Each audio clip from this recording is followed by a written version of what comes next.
Good morning mga kabiyahe. Tara dito sa aming bahay. Bahay talaga. So andito na naman tayo mga kabiyahe sa Motorlandia, Molino Tres, Bacoor, Cavite. So meron tayong i-review or tatalakayin na naman muli na isang classic scooter. Ito nga pala ay si Kymco Like 150. Samahan nyo kami mga kabiyahe. Tara, punta natin. Let's go.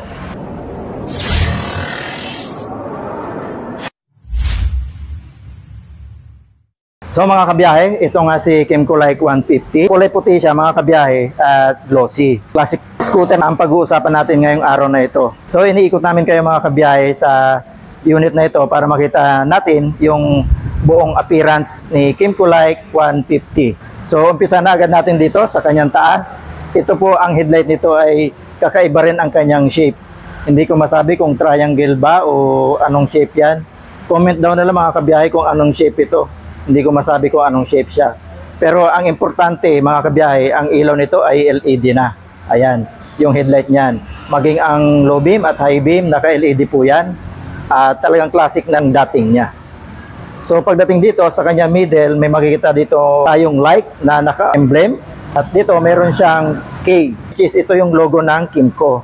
So pagdating naman dito sa lower part niya, meron tayo ditong makikitang air vent na naka-room. Nakapwesto dyan yung kanyang busina. Kaya naman meron siya ditong air vent. At sa left and right, meron tayo ditong naka-built-in na turn signal. Ayan. At LED yan mga kabiyahe. Dito sa kabila, ganun din. At dito sa ating unahan, meron tayong fender dito na napaka-bulky. Wala tayo dito makikita mga kabiyahe na decals. Talagang napakalinis nitong isa na ito. At dito sa kanyang ibaba, pagdating sa kanyang braking system, ito po ay naka-disc brake, ayan, at naka-dual piston caliper. At pagdating naman sa kanyang fork suspension, malaki rin yung kanyang fork suspension dito sa unahan, at may naka-built-in na reflectorized na kulay orange. Dito naman sa kabila, ayan, meron din siyang reflectorized, kabilaan yan, at ito yung makikita nating makapal na o mataba na fork suspension niya. Meron tayo ditong mags na malapad din. At ang sukat naman nito ay 110 by 70 by 12. Yung 12 mga kabiyahe, yan yung sukat ng kanyang rim. At ito naman yung appearance ng kanyang mags. Dito sa pinaka-end niya ay naka-chrome lang yan. At dito naman sa pinaka-loob niya o inner niya ay naka-matte black tayo dyan. So dito tayo mga kabiyahe sa kanyang footboard na medyo malaki rin naman o may allowance yung kanyang footboard. At iba rin yung mga texture niya o ang mga design dahil ito may mga pahaba o pa letter J. Ayan, pati rin dito sa kung gusto nyo iunat yung paa nyo, hindi magagasgas yung pintura ng unit na ito dahil yung kanyang goma ay hanggang dito sa taas. At dito tayo sa bandang likuran, makikita natin dito ang footrest ng ating pillion. Pipindutin nyo lang ng ganyan. Ayan na, open na siya. At pag ibinalik nyo, smooth lang din. Dito, mayroon na naman tayo dito makikita ang like, naka-emblem.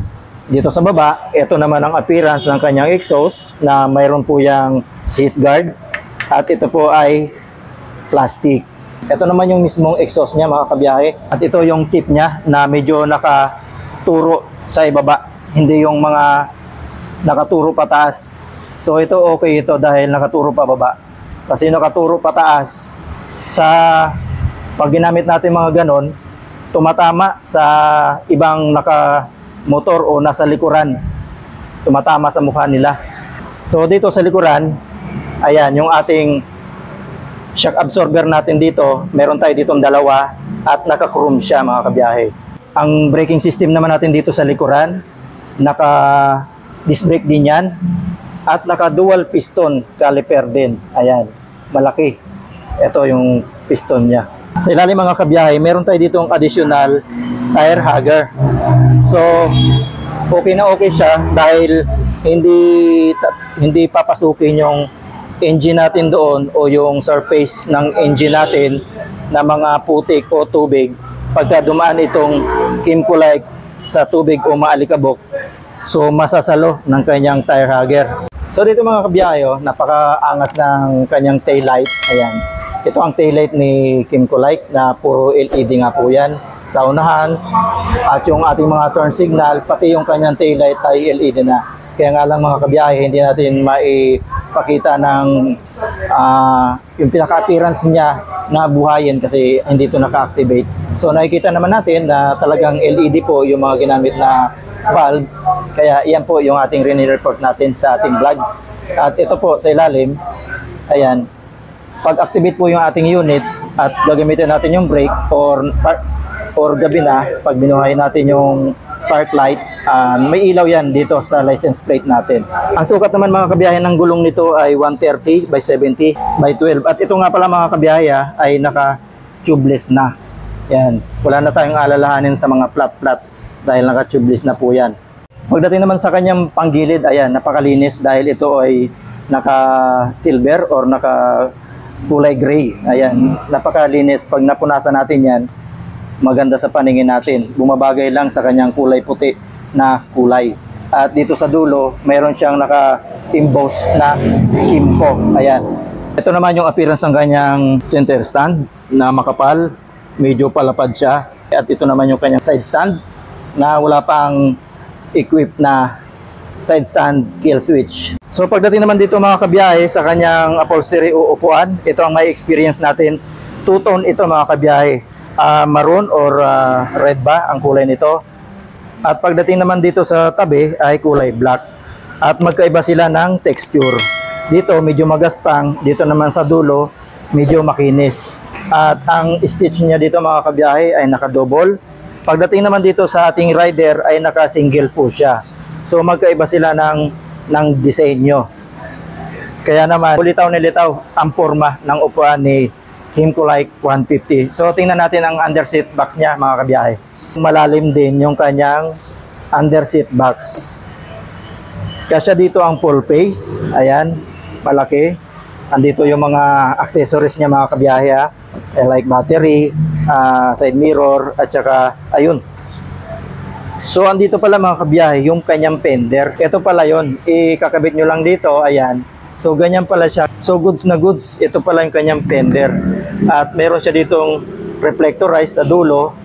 At itong ang tornilyo, ganyan niya. At ito naman, para naman dito. So napaka layo pala ng kanyang fender. At goods na goods din dahil doon nga mga kabiyahe sa ilalim ng gulong niya ay meron pang additional na tire hugger. So goods na goods. Meron din tayo dito mga kabiyaheng, ayan, USB charging port. Ayan, meron tayo dito. At goods na goods at linagyan dito sa loob. Pwede nating iwan dito yung ating china-charge o cellphone man yan o ang ating tablet kasyang-kasya. Tapos isasara lang natin ito. So yun, safe na safe yung ating china-charge doon sa loob kahit pa umulan hindi mababasa. So pagdating naman dito sa harapan ng ating rider, ito naman yung kanyang yung bukasan ng fuel tank natin. Ayan. So susiyan lang natin yan, magbubukas na yan. At dito na tayo magpapalagay ng nozzle ng gasolina natin. At ipupos lang natin, ayan, malinis na malinis. At pagdating naman dito, ipupos natin ito. Ayan, magbubukas na rin yung kanyang side pocket na kabilaan po yan. Hindi man siya ganun kalalim, pero kasya naman po dyan yung cellphone. At the same time, pwede rin natin ditong lagyan ng basahan o kahit wallet. So, wala siya ditong charging port. Dito lang sa underseat box natin meron. So, yun, ulitin ko. Meron tayo ditong dalawang side pocket. Nakasya ang cellphone at wallet. Pwede natin lagyan ng basahan. At malinis na malinis ang pagkakagawa kay Kimco Like 150. Ayan. So, ito nga pala mga kabiyahe. Si Kimco Like 150. Ito po siya. 150i with ABS po yan mga kabiyahe Kaya tayo dito sa may kanyang ignition switch. So yung appearance ng kanyang ignition switch, hindi pa po siya nakakilis. Akyat tayo dito sa kanyang instrument panel. Ang makikita natin dito, semi-digital po siya at may analog din po siya. May dalawang buton tayo dito, select and set. Ayan. Hindi po natin mapapakita kung anong mga details ang makikita natin dito dahil ito nga po ay hindi pa naka-activate. So dito tayo sa kanan, ito yung kanyang throttle at naka-bar end po yan. Ayan. Maganda yung kanyang bar end mga kabiyahe, naka-chrome at talagang steel po yan, hindi yan plastic. Ito naman yung appearance ng kanyang brake sa unahan. At the same time, ito yung kanyang push button para sa ating electric starter. Dito sa kaliwa, ito naman yung preno sa likod. At ito naman din yung ating left hand grip na naka-bar end din na bakal. Dito sa mga switches, andito yung high and low beam. At the same time, pagka yan naka-low, pag pinindot pa uli natin, yan yung nagiging switch para sa ating passing light. Ayan, meron po siyang passing light. At dito sa middle, ito naman yung ating turn signal. Ayan, dito sa pinakambaba, yung ating busina. At ito naman mga kabiyahe, ang inyong magiging reference. Ang height natin ay 5'6". Ayan, at hindi tayo masyadong nakatipto dito. At nakaupo pa tayo dito sa medyo mataas na part. Kung uurong pa tayo dito sa unahan, lalong tumiklop na. Ayan, nandito tayo sa dulo, naka flat footed tayo mga kabiyahe. Pag umurong tayo, ayan, dito nasa dulo na tayo mga kabiyahe. So ganito ang pwesto ng ating paa. So kayang-kaya ito mga kabiyahe ng 5 flat. At ito naman yung magiging appearance ng ating tuhod dito sa scooter na ito o kay Kymco Like. Ayan, malayong malayo yung tuhod natin, kaya naman may allowance, makakagalaw tayo ng maayos at may unat natin yung ating paa. Ayan, kung magra-ride tayo na medyo malayo, at pwede rin natin ilagay dito yung ating paa. Yan yung magiging reference natin sa unit na ito. Ayan, ganyan ang mga pormahan, either ganito or ganito, o di kaya ganito. Ayan. So kaya ito mga kabiyahe ng 5'2" o kahit 5 flat ka pa. Kaya dahil dito, urong ka lang dito ng bahagya. Ayan na, sobrang baba lang niya mga kabiyahe. So mga kabiyahe, ito naman yung presyo ni Kymco Like 150i. Ayan, with ABS. Ang cash nito mga kabiyahe 128,000. At kung kukunin natin mga kabiyahe ng cash, napakalaki po ng ating madi-discount. At ito po yung ating madi-discount sa unit na ito. 5,000 pesos na tumataginting mga kabiyahe ang ating malilis dito sa unit na ito. So, ang presyo na lang, kung sa cash natin kukunin mga kabiyahe sa halagang 128,000, magiging 123,000 na lang po siya. Ayan, ganyan po kalaki ang madi-discount sa unit na ito. At kung kukunin naman natin mga kabiyahe ng installment, magda-down tayo dito sa unit na ito ng 8,500 pesos. At kung nagtatanong po kayo kung makukuha pa rin natin itong discount na ito, kung kukunin natin ng installment, yes po, makukuha po natin. Ito po ay maibabawas. Ayan. Kung let's say kung magma-monthly po kayo ng, kung kukunin po natin ng 36,000, 36 months, ayan, 36,000 na tuloy, nagkakamali-mali na. Kung kukunin natin mga kabiyahe ng 36 months, magma-monthly tayo sa unit na ito ng 5,830. So, i-compute po nila itong 5,000 na ito para sa 36 months, ayan. So, maililes yan po doon. Kuha pa rin natin ang discount na 5,000 pesos. Ayan, maliwanag po tayo dyan. At nagbibigay nga po ito ng 3 years, 2 years at saka 1 year. Ang 1 year nila makakabiyahe sa kanyang presyo o monthly, meron po tayong babayaran dito ng 13,090 pesos at sa 2 years naman 7,640 pesos. Ayan. So, ito nga po yung kanyang presyo.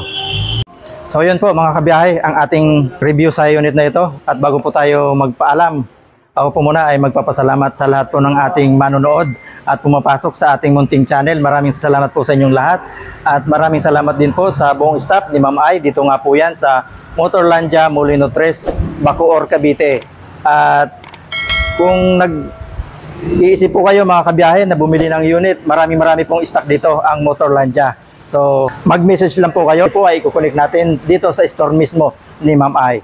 At shoutout na rin po kina Sir Handyman. Ayan, shoutout po sir sa walang sawa ninyong suporta sa ating munting channel. Maraming salamat po. At yun nga po, sa inyo pong pumapasok sa ating channel. Hanggang sa muli, kita-kits, biyahe ni Frank. God bless.